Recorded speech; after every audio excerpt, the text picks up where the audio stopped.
Hello, welcome to your collective timeless reading. I pulled from the Kim Krans Archetypes book. I pulled some Rider-Waite tarot and angel meditations. And I just want to say thank you, first of all, to all of you who have been watching and tuning in and supporting me and this channel. I really do appreciate it. And it's been an exciting journey to get into tarot and share these messages with you. But as always, use your discernment when listening to tarot readings because you know your life and your situation best. These are general readings which are meant as confirmation or guidance rather than me telling you specifically what will happen or what you should do. And with that said, let's just talk about what came up. So, the Hunter, the Lover, Aletheia, and the Warrior in the Shadow. And then from the Rider-Waite, we have the King of Cups, the Two of Pentacles in reverse, Five of Swords, Justice in reverse, and the Three of Swords and the Nine of Swords in reverse. And then in terms of our angels, we have the Angel of Care and the Angel of Education. So, I was really drawn initially to the Three of Swords in reverse and the Nine of Swords in reverse, which it's like, I'm so glad to see these cards come up in reverse. It does mean that we've probably been dealing with a fair share of anxiety and heartbreak and trauma and PTSD, maybe some depression, maybe some chronic pain, physical or emotional or whatever. I mean, it's been a tough couple years, lifetime, etc. So it's nice to see this being released. Particularly, we have the Shadow, which does talk to us about shadow work or just what is unconscious or what we're repressing or what we're not willing to acknowledge. A message that I kind of got with this earlier, I'm doing a reading again so that it's more concise and clear, was that sometimes we can be afraid. Let's talk about the Nine of Swords in reverse for a little minute.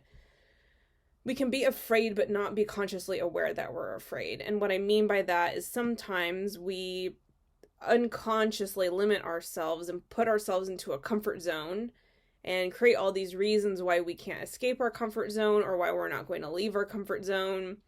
And because it's a comfort zone, we're comfortable. And so there's no reason necessarily on the surface to be afraid. But underneath all of the day-to-day rituals that we're doing or just going about our business, kind of being in the routine of where we're at, there is a lot of fear because we're also preventing ourselves from growing, thriving, moving forward in certain ways, from changing, from transforming.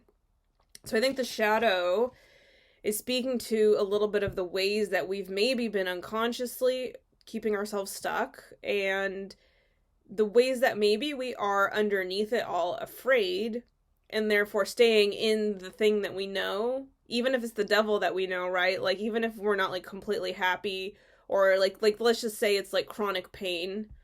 Sometimes I think that the fear maybe with chronic pain is that there is no solution to this, right? Because it's chronic, it's ongoing, it's especially if it is something you've been trying to heal, and it feels like nothing's working.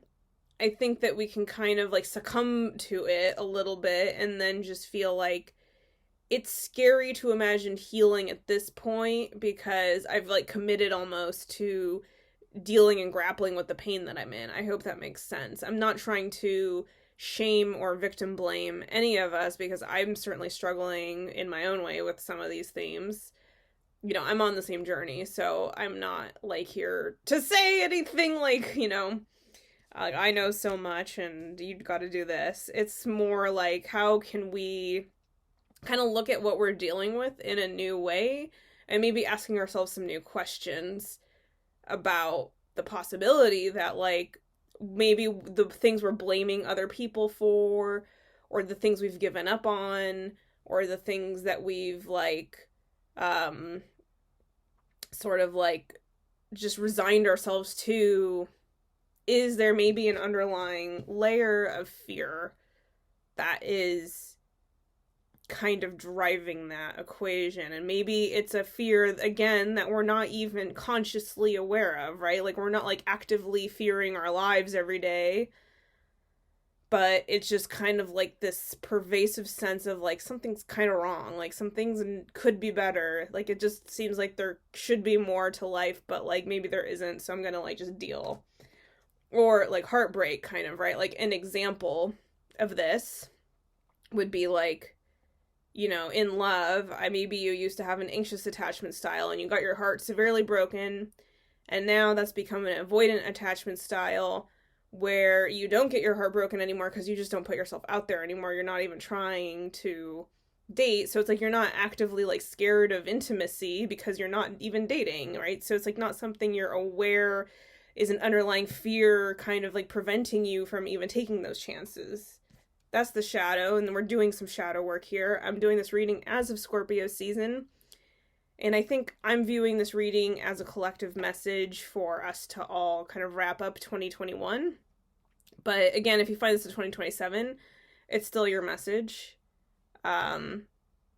So we have Feeding Your Demons. This is a book that I want to highly recommend, about for shadow work, right? Because we also have the warrior energy. And I think this warrior energy, to me, is really speaking about us facing this shadow, right? And the shadow, again, doesn't have to be evil or bad or wrong or whatever. It's just sort of like the things that we're not consciously aware of. They're the things that we're repressing. They're the things that we're maybe it's shame, maybe it's guilt. It's just the stuff that we've kind of, like, swept under the rug. It could even be your gifts, right? Like, it could be your power is in your shadow because you were taught that your power is intimidating or bad or makes you not worthy because other people were intimidated by it.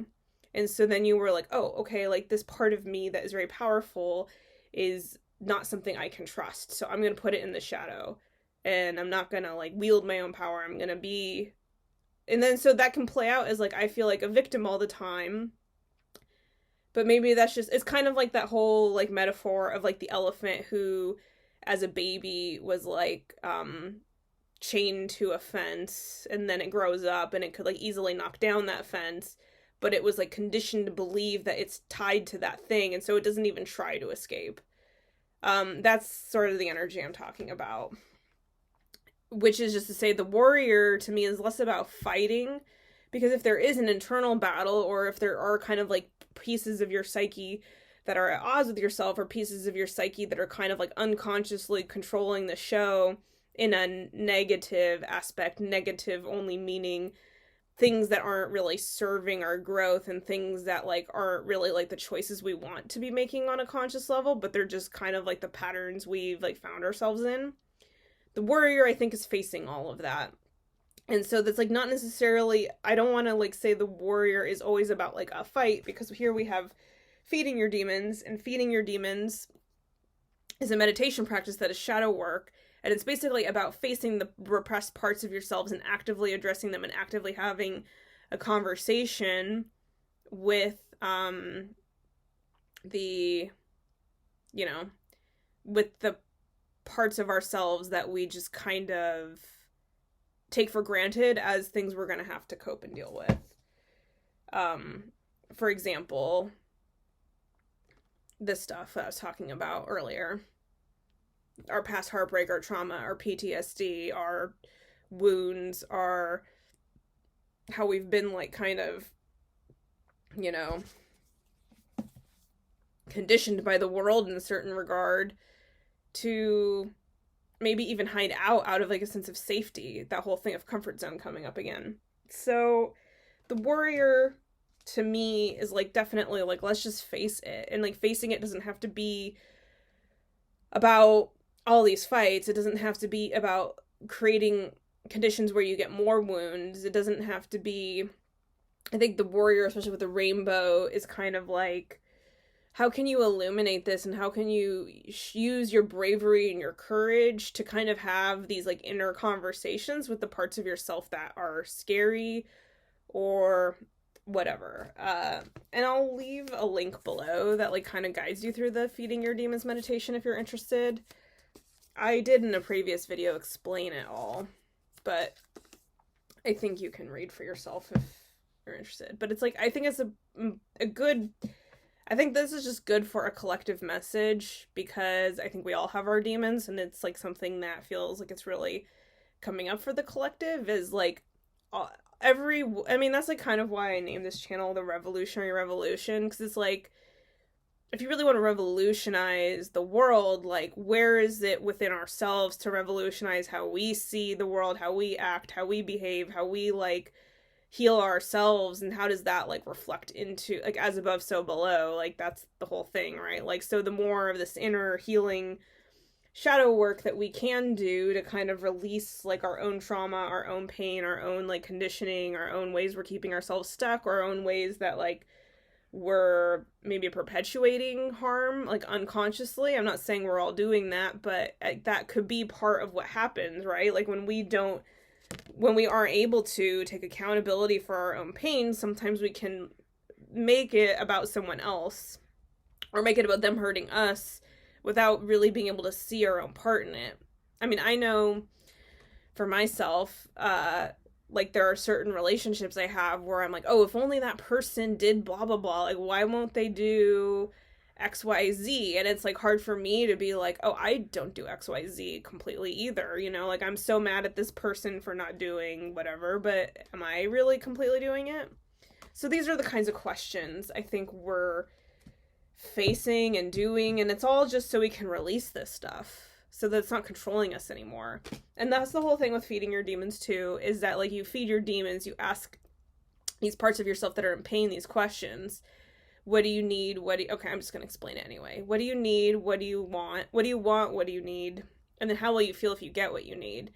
And it's important that the feeling that of getting what you, like, so it could be like your demon wants you to die. It could be that your demon needs to suffocate you. How will your demon feel if it suffocates you? It'll feel powerful. So it's like, underneath all that, there's a desire for power. So then you imagine your body becoming a nectar of power and feeding it to the demon. And then the demon can become your ally, which is your daemon, which is like your guide, which is like, maybe then that becomes like a strengthened sense of intuition, that becomes a strengthened sense of, like, safety in the world. So it's like really basically about having these inner conversations with yourself about what is it, like, the pain is surfacing because something a need isn't being met. So how can you kind of, like, begin to fulfill your own needs? And I think with the warrior, I feel like a big sense of, like, independence, in a sense of, like, maybe with the snake, a little bit of Kundalini energy too, but also of, like, being willing to face some of this trauma, asking questions, being curious about your own shadow, about what you've, like, kind of not been seeing within yourself, and with, like, that kind of, like, non-judgmental energy, like, really that's, like, kind of where some of the healing and, like, energy is going to be able to come back to you.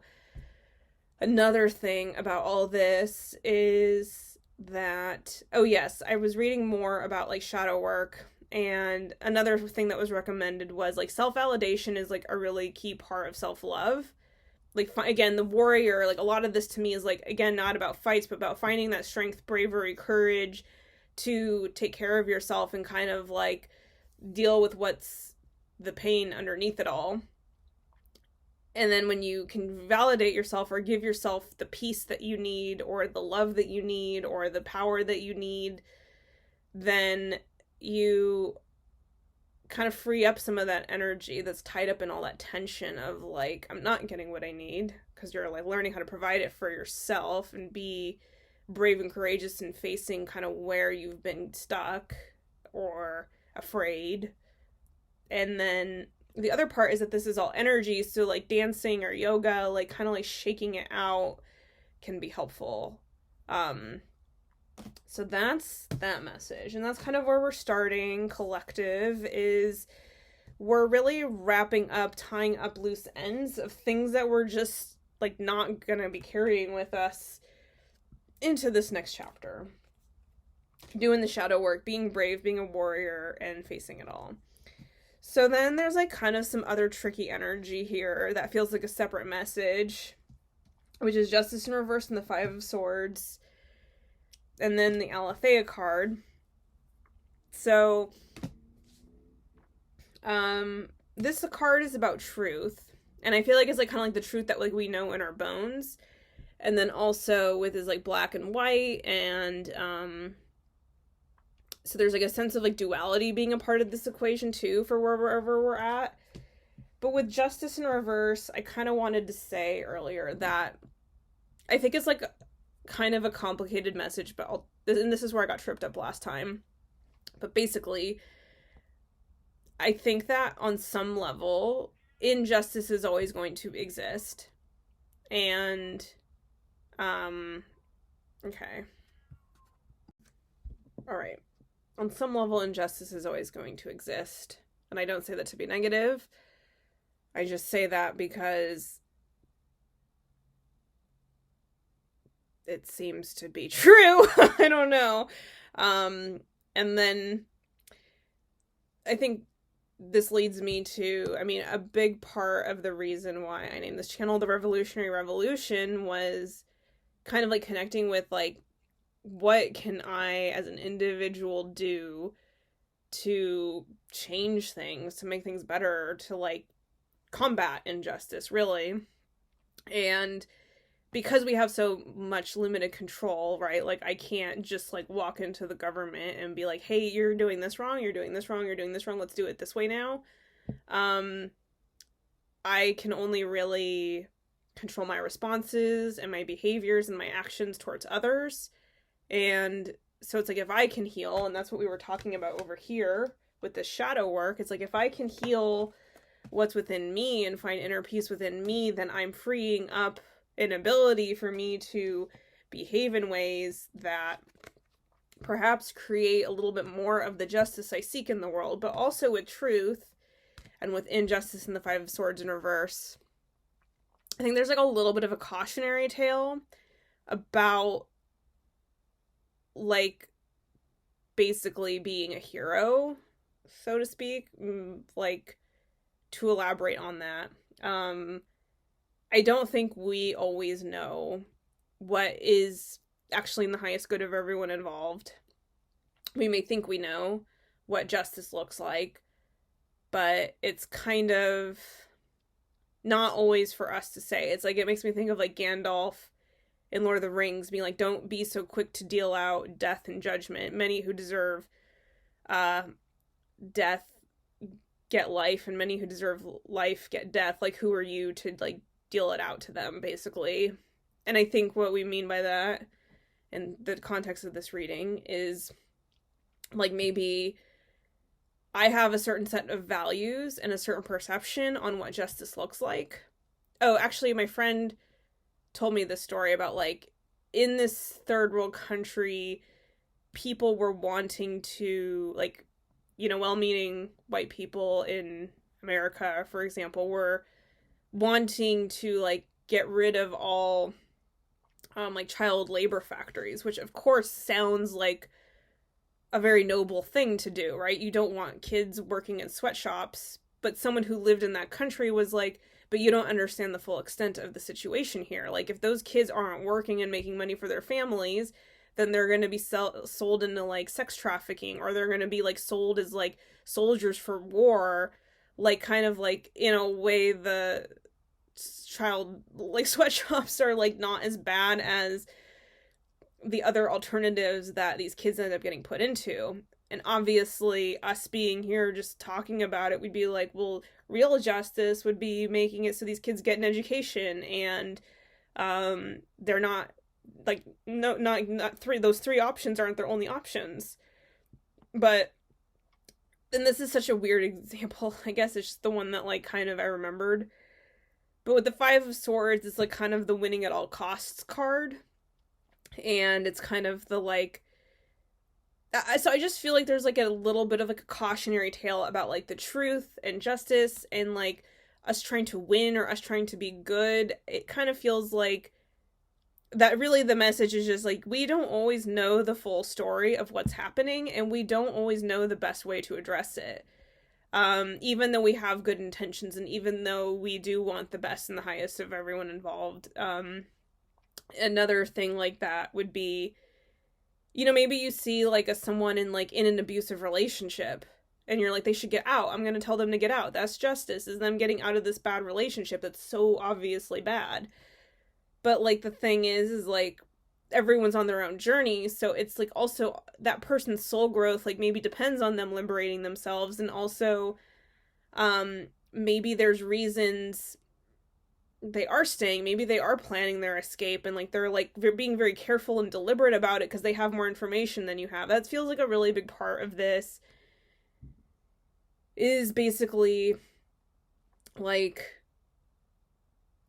to be careful about becoming the arbiter of justice, or to think that that's a role you should always play, or to think that you always know what's right for everyone else, or that you know the best way to do it. Because like I think about like Fish. Hello. The cat is here. Do you want to say hello? No, she's being sweet. She's not always sweet. Anyway, what was I saying? About, oh, right, like a fish in water. Like, you don't put it from like one tank to another just pouring it in. You have to let it like acclimate to the water. So that was like another thing I was feeling with this energy, which is like for the example being like wanting to get someone out of an abusive relationship, but maybe they need like kind of to get it out of their system in a certain regard, because if you just saved them, maybe that's like more traumatic in a way. So I don't know why this is coming up in the reading, but it just feels like a big part of the message. The Five of Swords is a sort of, again, conflict, and I always interpret it as like kind of like winning, but like at what cost, or like having a victory, but at what cost. Like these people, it's kind of like it's like being a sore winner, or it's even like not being a sore winner, but just having been so ruthless in winning that like you basically like no one's happy for you, and your victory is kind of like a defeat almost. Like, so I just feel a lot of this coming up, especially with like Alethea and the truth, and like kind of like the truth is not always what it seems, or the truth is like often like complicated and nuanced. I'm gonna go grab the cat. Oh, she's gonna run out actually. Okay. You can see her little butt in the back. Right there. Yes, so I don't know why this is coming up for the collective, but I feel like we need to be aware of the fact that the truth, we don't always know the truth. Maybe we can't even handle the truth, or we think we know what's best, but I think there's like a certain amount of humility that needs to be involved, and like, and also like maybe just like a call to like stay in our lane. We got the Angel of Education. I'm gonna read this.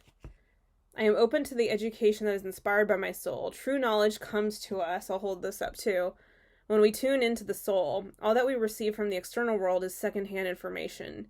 Direct knowledge is something we can contact when we realize it is already within ourselves. Education is allowing the soul's latent wisdom to manifest itself, teaching us how to live. Yeah, so I think maybe like the message I would kind of like extrapolate from all of that is kind of this feeling as like, as we heal ourselves, we might feel like we suddenly have the answers for other people.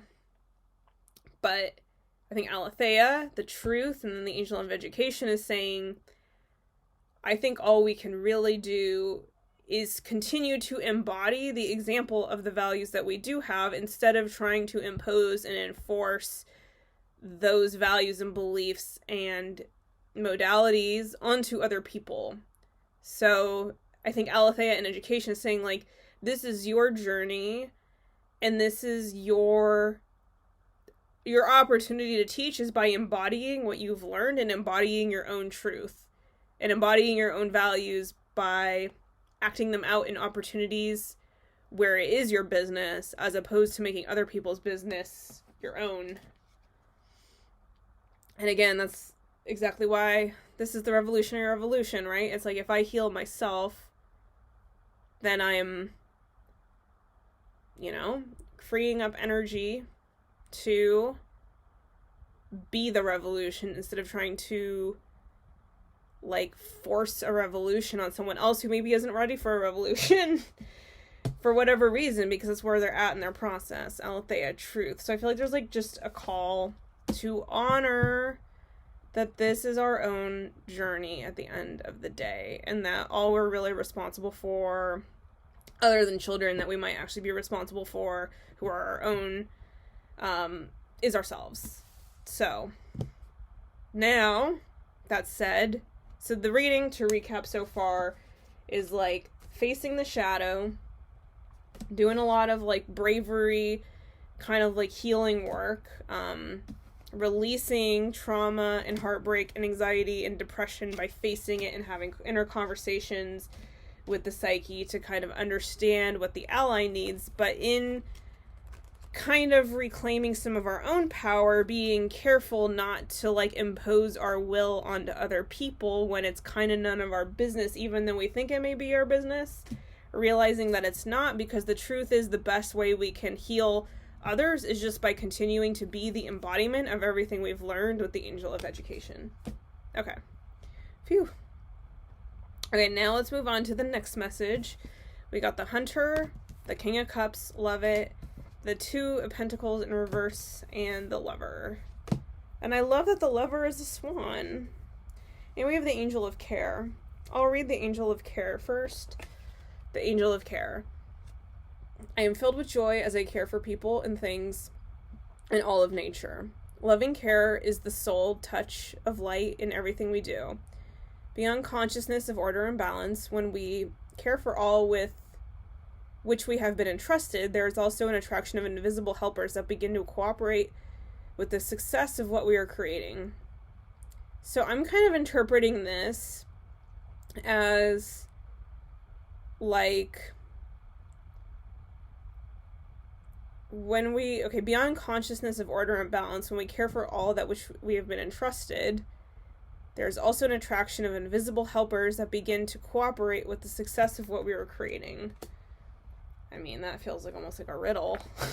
Well, I do feel like we were warned, like, you're not responsible for everything, so maybe part of this is, like, what is under your jurisdiction? And with care and, like, the idea of invisible helpers coming, I'm really called to say that, like, a lot of this has to do with kind of, like, taking appropriate steps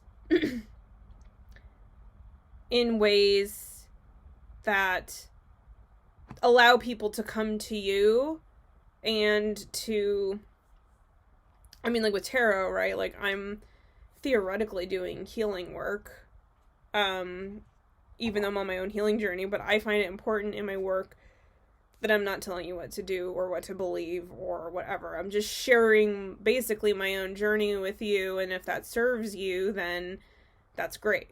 And then that helps me too. And it's kind of like a positive feedback loop. So with the examples of like, hello. Do you want to say hello? Oh, this is lucky. I like to let her participate sometimes, but she just wants to destroy everything. So this is like something that's been entrusted into my care, is this cat, and it's like having to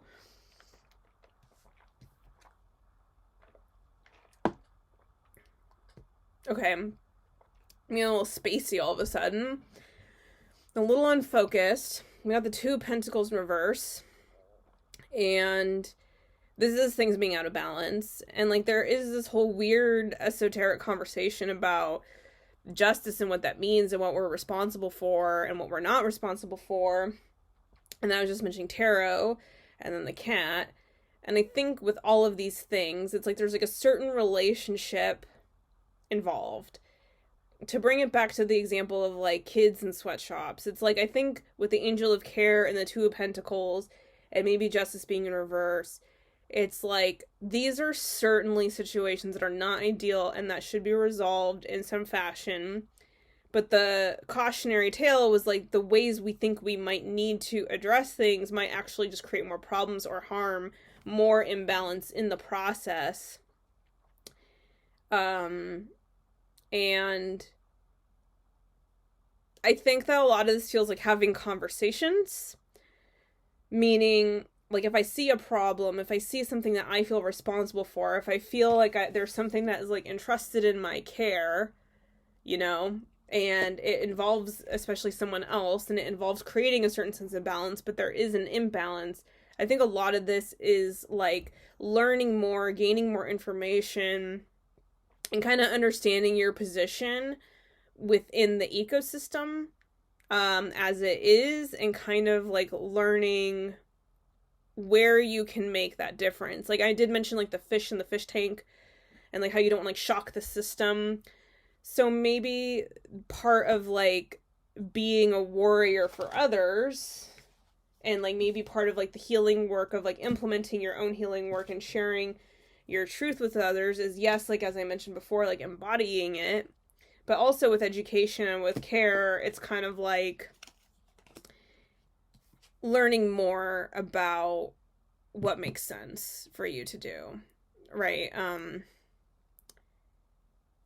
I think it's like a lot about having conversations with the people who, you know, you need to help and kind of yeah. Oh my god. Okay, hopefully that resonated or connected in some way. I feel like it's not super clear to me, but maybe I'll find it in moving on. The hunter hunts. They are on a precise mission with an aim. To return home empty-handed would be to fail, which is not an option. This is the journey far and wide, seeking the prize that calls to the heart. Tales of bravery and feats of strength often result. Creating a life full of adventure, the hunter is skillful, quick, decisive, results-oriented, like the great hunting goddess Artemis, who carries her quiver upon her back. This hunter typically has a weapon of choice. It's critical that you ask 3 questions. What am I hunting? Why am I hunting it? Is the weapon I hold so tightly in my grip truly needed for the task at hand? So that's interesting. And then we also have the lover, and we have the King of Cups. So, you know, like, I think maybe what I would want to say is, like, this feels like a definitely, like, kind of a relationship read, but it feels like a relationship read, in regards to us learning to take full ownership and responsibility and accountability for our part in all of our relationships, and to like seek balance in new ways, right? So like seeking balance not by manipulating or controlling or dominating or prescribing other people's behavior or actions that they need to take to make the situation right, but really kind of getting on our own wavelength of being the vibration of peace, love, power, all the things that we need, which is what we talked about at the beginning of the reading. And like letting that be our truth, letting that be a source of our education, and how we teach others is just by being. Like a lot of this feels like embodying the energies and learning to embody the energies that we seek other people to have, that care we need, and kind of being it, and knowing that in us doing our own healing work, taking full responsibility for ourselves, kind of staying in our own lane, knowing what's ours, knowing what's not ours, letting people heal and evolve and change and grow at their own pace.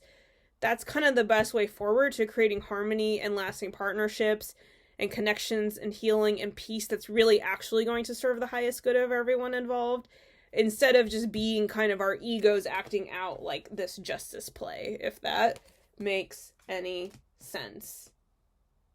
I think it does. Because like with the hunter, you know, I feel like a lot of this like felt like it's like about chasing something or kind of like going for something. And like I feel like there's like kind of maybe in your reading, or in this reading, it's a collective reading, but it's kind of like, maybe especially a reading for healers, right? Which is like, we're doing all this healing work. And like when you're doing healing work, learning about psychology, learning about patterns, learning about dysfunction, learning about narcissism, like whenever you're doing all that, you can start to identify easily externally patterns in other people and be like, oh, so-and-so is doing this, so-and-so is self-sabotaging, so-and-so is blah, blah, blah, my partner is abusing me, my partner is mistreating me, I don't, like, so it's just sort of like, I think, education. And the warrior and the hunter, I think it just can be kind of like, we can gain so much information in our healing process that we can kind of want to start to impose that, like our values or lessons or whatever, onto everyone else, because it's like, if everyone else can just heal for me, then like it's gonna be easier for me to heal. But like the world doesn't work that way. It just does not work that way. And actually, in like trying to impose all this, it's created, like, there is a truth, and I think that the underlying truth is that like we really have to just be like the ultimate inner peace warriors, like do the ultimate shadow work, take all this, like, I mean, this King of Cups, right? Like this King of Cups is sort of the end goal. And I seem to like always these days end my readings on the King of Cups energy. Like I did a bunch of readings for the last round, and like everyone got the King of Cups almost, and everyone, like, the reading concluded with the King of Cups. And so since I did all those readings, and this is a collective reading, I really feel like the collective is kind of coming into this place of emotional mastery, right? Which is like, the emotions are going to be coming and going. They're maybe going to be chaotic sometimes. Maybe they're going to feel a little out of balance. To me, this is mind-body balance, like internal balance.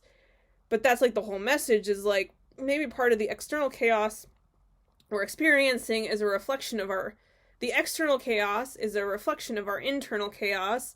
But since we keep seeing it happening outside of us, maybe we have that impulse to be kind of like, okay, well, if all of you just do as I say, the hunter, I'm seeking the answers, I have the answers, my hunt is to get everyone to be healed. But like, even that might be the shadow operating.